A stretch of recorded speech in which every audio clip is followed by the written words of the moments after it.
If I had intentional speech, it was always like accident. Like I think it and it came out by accident. And could you control? I thought it was like telekinesis. For the first time, I thought something and then some sounds came out. So I was like, wow, I think something and then it came out. That's what, you know, like you think something and then it happens. So this was like magic. I thought, like magic. Yeah, like also, Chris Angel and such magic. But part of magic sometimes is you don't know how it happens and you can't really control it. Yes, so that was like it would not happen too often. So, what was there something that helped it to start happening more often on purpose? I would read. So the reading out loud was a big help. No, reading my words. Yeah, reading your own typing out loud was the big help. Yeah, that's why when I saw Jamie did that, he made me remember when I did that a long time. Yes, this be so, yeah. That's why Jamie gonna be like me someday soon. And he is using, I can't remember, do you remember if Jamie is using two-handed typing or one? I don't know. Yeah, was your type? I just know that if he goes like where I went, then he will, like he has to read his stuff now. I think he will move, if he goes in the same direction I did, he would like close his eyes and write the words in his head and then read them in his head. Is that partly how you started being able to talk intentionally? Without reading my work, yes. That's why I have to write him. I forgot to tell him to write that. Like he can't talk by himself now. Yeah. So I have to write him a letter and tell him like now you read your stuff, instead close your head and in your head write it, and when you write it in your head, then you read it out loud, but in your head, like what you wrote, but in your head, like in that other area, so it would seem like you're not reading what you wrote. It would look like speech. And then the next one he will go after that, he would rehearse like monologues, so he'll do monologues, and then dialoguing will take some time, but that will be in stages. I forgot to tell him that, see, because he could only like read what he writes now, so I have to tell him that type in your head. Type in your head and then read it like in your head. It would take some time, like you would type out, like write the words, but it's easier because you don't have to like type the individual words. You would just like see the word pop up, like what, you don't have to type WHAT, you would just see like in your head, you go what, and then you'll see it like all instantaneous, WHAT, then you go see the word, it's like flashing, but the words look like fire because they're like light, like that kind of, and then you say what, see, like. Do you still do that for speech? Sometimes, yes, but I am proficient now. I have integrated into myself more and into the environment more, so that autism is like just a shadow. So when you were first beginning to put the words in your head so you could read them out loud to people to talk, was that and I may be wrong about this, that's why I'm asking, was it in any way like organizing the restaurant when the furniture is all moved around? You know how the TV show Monkey has to tap all the edges of things? Yes. I had to do the same thing, but instead of doing it like Monk, I do it and I just mentally do it kind of. I look and I go mentally. So I'm walking through there at the same time that I'm sitting down, kind of this piece. So this is because of, although I like that Monk is out, because if people see Monk on TV more, then I could just do it myself without having to worry about getting arrested. Yes. Or taking the dolphin away. So all these things. That's the only reason why I do it in my head, even though it does not bring the satisfaction of it all the same, because I have to make it just as real as if it's being done for real. That's why you have to start like visualizing a lot more, without getting lost in the visualizations as much. And is there anything that is helpful for not getting lost in the visualizations? I hit myself. And that way you go snap back to self in the room or in the environment. Yeah, I just like, I have to like, but like, I don't recommend slapping your face or pulling your hair real hard, because that is a 911 call from folks. I go like this, or I stab my fingernail into my hand, or I slam.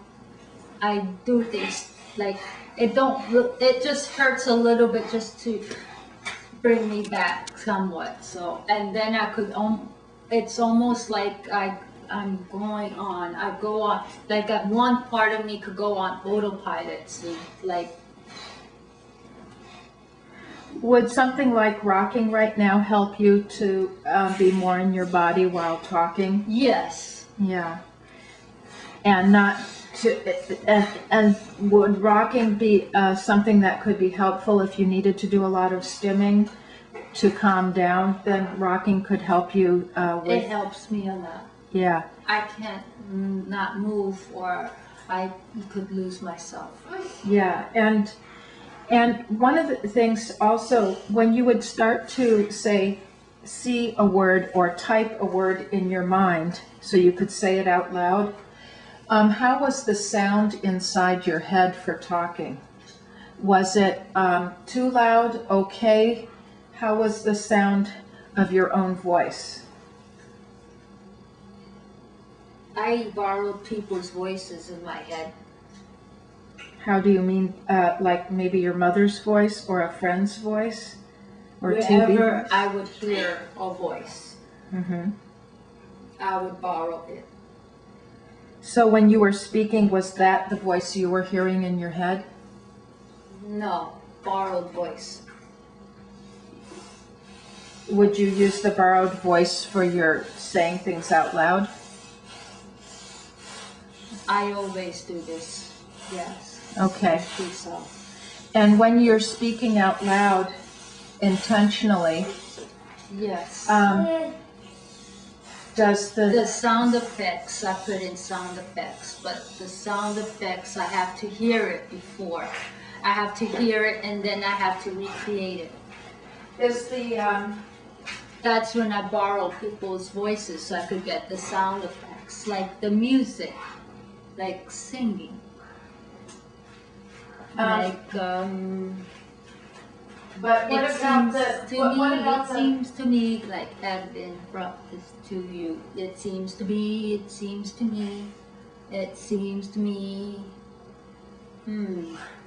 But what about the volume of the sound when you're speaking from your own voice?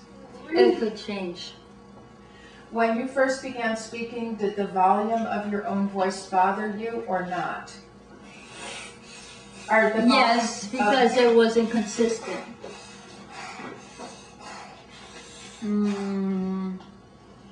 Sometimes I felt it and sometimes I didn't hear it.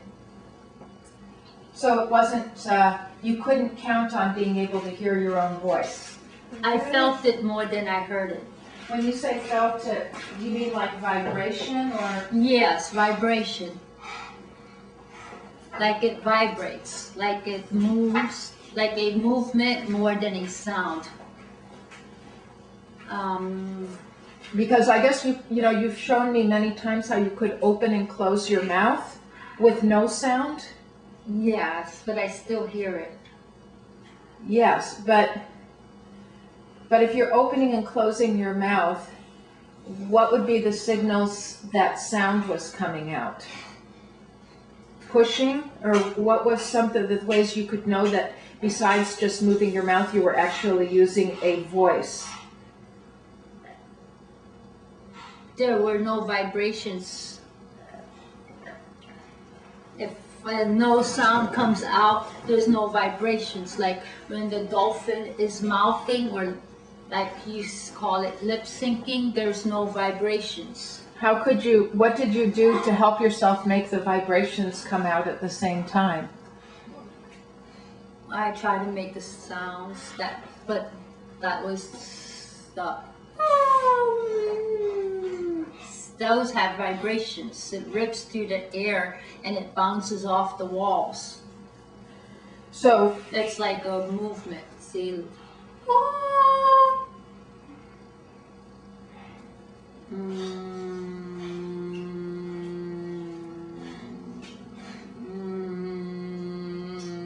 You can see it moves.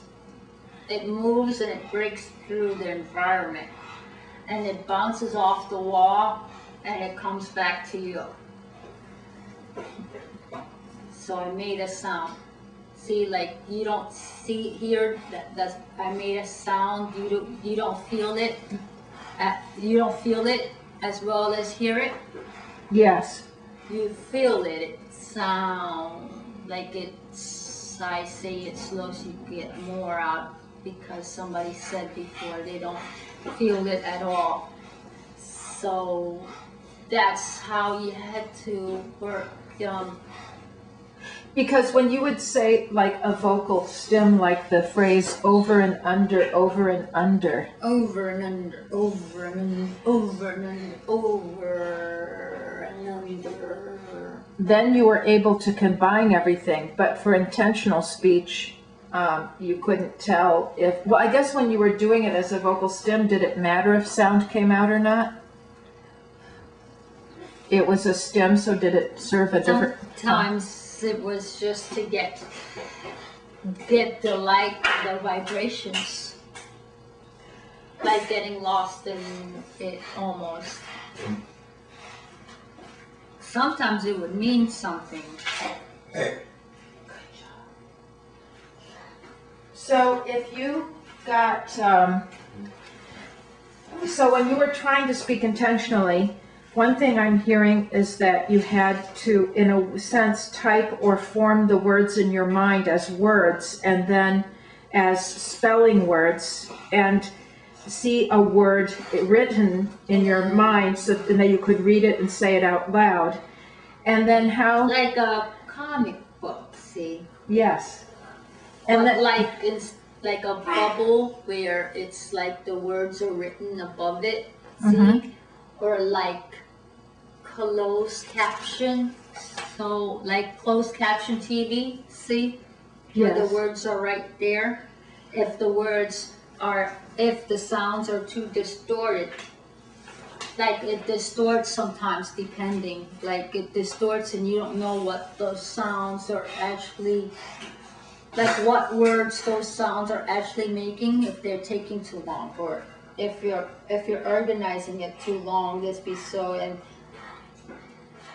then if you connect the sound somewhat to, you connect a sound somewhat to your vocalizing? Like if someone is nonverbal and they are trying to, they can pop, two things that you do as exercises, for example, with dolphin, is the movement of the mouth, and the thing you call the puffing. Yes, and she does both separately, but if they'll crash land or meet in the middle eventually. And the puffing is for the vibration and sound. So she knows that she's making sound. And The mouthing is what she had, making the sounds. If would it be okay if Dolphin came over with you and you could show us a little bit what she does with you to practice? She's doing it now. Yeah. Hey, Dolphin, would you be willing to show us on camera what you and Mom do for practicing with talking?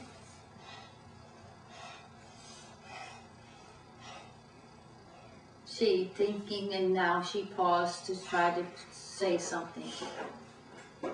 She didn't say something, so she made her face move. See there, see, she's doing the, trying to make it go together. Take a deep breath and push it out.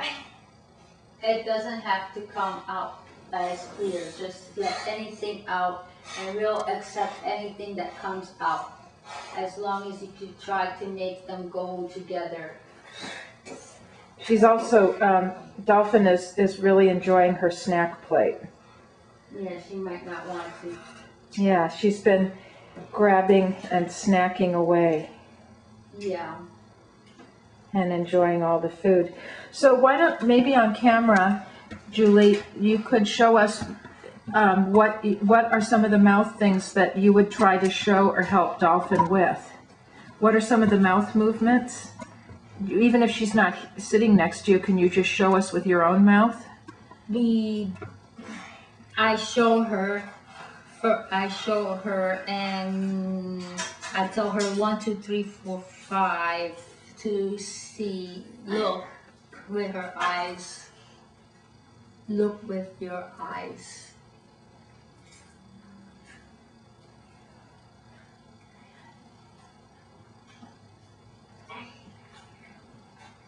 Ears.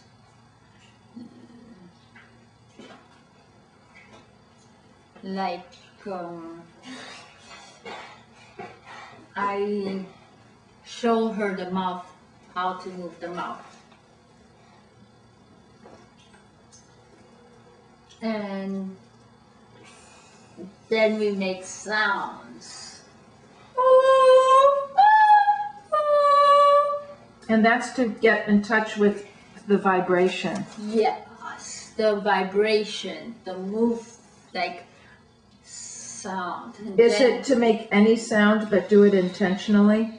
Any sound intentionally. This I told you before. Yeah. I tell the dolphin, control one thing and then you could move on to another.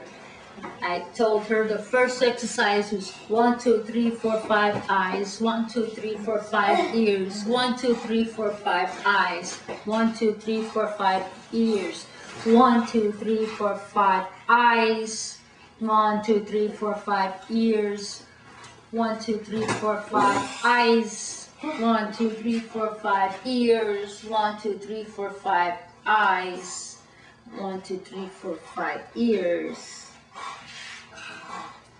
It's like magic.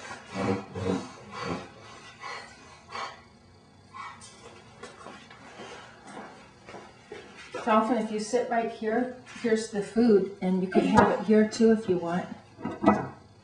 Here's part of a cookie. Eyes, ears, see. Don't you do it? Do it like, don't you do that 1, 2, 3, 4, 5 eyes, and then just look with your eyes, Sarah. Okay. And then 1, 2, 3, 4, 5 ears. Now just listen. Just 1, 2, 3, 4, 5 eyes. 1, 2, 3, 4, 5 ears. I don't know if because somebody said they couldn't do it really, but everything comes like something becomes background and then something else becomes foreground. Well, so in other words, one of the biggest problems with talking maybe, or maybe a problem I should say, challenge, is that you've got to do 2 senses at once.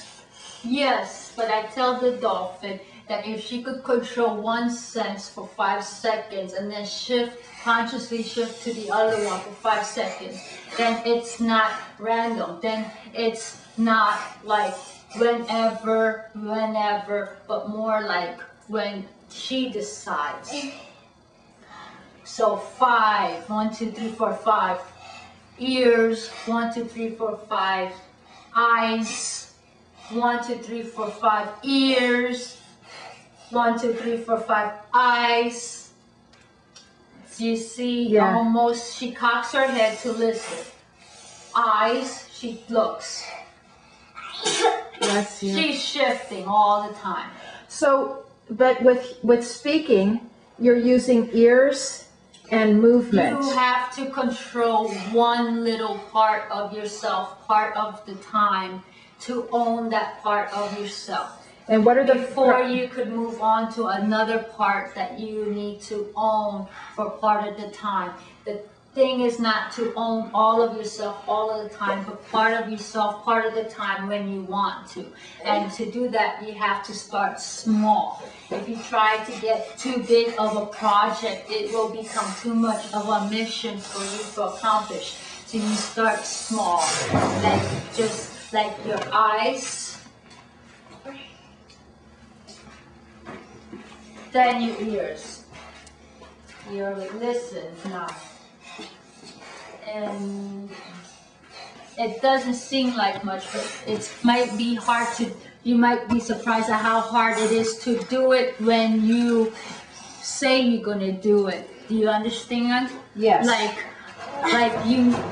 Like if you decide that you're just gonna concentrate on what you see for 5 seconds, you might be you'll be surprised at how hard that is to do for a lot of people. But if you do it like I am, intentionally, consciously just going to focus on for 5 seconds what I see, then 1, 2, 3, 4, 5 seconds shift to what you hear. You know, like you don't even have to count. Actually, you know how you say you're just going to close your eyes for 15 minutes when you first wake up, and it's like early, but you know that you could wake up again. You could sleep for 15 seconds. It's like putting a snooze button on, and then when you wake up, you realize that just about 15 minutes pass. It's like that. So you make a decision, 5-second eyes, 5-second ears. You try to do that. When you do that and you own that part of yourself for a little bit, it may seem like no real big accomplishment for many people to which this skill is ingrained into them from the get-go or from like babyhood. I think this may be so, but it's like an accomplishment. It's like, or you organize that part. If you organize that part, then you move on to the next part. And then they start colliding sometimes? Yes, things start colliding. So then sometimes you can... sometimes dolphin got words because sometimes movement the and movement sound of her mouth and the vibration of the mouth comes at the same time. From doing this controlled switching. Switch, switch, switch. Yeah. We have on this tape, because we said we were going to spend about an hour, we have about 18 minutes left. Okay, then. Should I go on to some questions from Yoram? Then you don't have to type them. I'm reading his questions, but if you need clarification or review of something, just say so, because these are his questions. Yeah. Okay, the nightmare condition you mentioned in the interview, do you still get into this state, yes or no? Yes. How often and for how long? Not too often and not too long. When you say not too often, would that mean one time a day, one time a week? Like what kind of, I know it's approximate, but what type of intervals? Like weekly, monthly, yearly, daily? I don't have an answer for that. Just that not as often. Because I could have like 1 week where I would have 3 days in a nightmare state, or I could have 1 week where I have 1 day of just a 15-minute or 15-second nightmare state. But when you're in a nightmare state, 15 seconds could feel like an hour. And is it an all or none state, or does it have levels? Different levels, like I have built internal, like, things to grab onto. When you say you built internal things to grab onto, what does that mean? Like Navigation clues. Like Hansel and Gretel dropping breadcrumbs.